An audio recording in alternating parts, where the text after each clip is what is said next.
উপসেট নির্ণয়ের most important একটা অঙ্ক করবো, যে অঙ্কগুলো আমরা পরীক্ষার ফলে যদি আসে আমরা কিন্তু ভুল করে আসি বা পারি না। এখানে বলছে এ ইকুয়াল এত দেওয়া হলে এ সেটের কতগুলো উপসেট আছে, এটা বের করার জন্য টেকনিক হচ্ছে এখানে দেখবেন যে কয়টা আছে, 1 2 3, টোটাল এ সেটের উপাদান আছে 3টা। তার মানে উপসেটের সংখ্যা হচ্ছে 2 এর পাওয়ার n। nটা কি, এই যে সেটের কতগুলো উপাদান দেওয়া আছে, n ইকুয়াল 3। তাহলে এই যে এখানে যতগুলো, 4টা দেওয়া থাকলে n এর মান 4, 5টা দেওয়া থাকলে 5, তাহলে এখানে n এর মান আমরা যদি 3 বসাই দিই, দেখেন 3টা 2 গুণ করলে কত, 8। তার মানে এখানে উপসেটের সংখ্যা কয়টা, 8টা, কিন্তু উপসেটের সংখ্যা হচ্ছে 8টা। সেম ভাবে যদি আসে, দেখেন এটা বলছে যে এইটার প্রকৃত উপসেট কয়টি। আগে আমাদের উপসেট নির্ণয় করতে হবে। উপসেট নির্ণয়ের সূত্র কোনটা, 2 এর পাওয়ার n।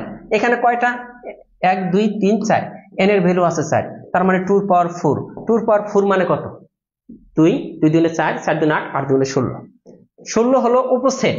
এখন যদি বলে যে প্রকৃত উপসেট কয়টা, জাস্ট উপসেট থেকে 1 বিয়োগ করে দিবেন, কত হইতাছে, 15টি। তার মানে এখানে প্রকৃত উপসেট কয়টা আছে, 15টি। এই অঙ্কটা বোঝা যায় কিনা কাইন্ডলি একটু কমেন্টে জানাবেন।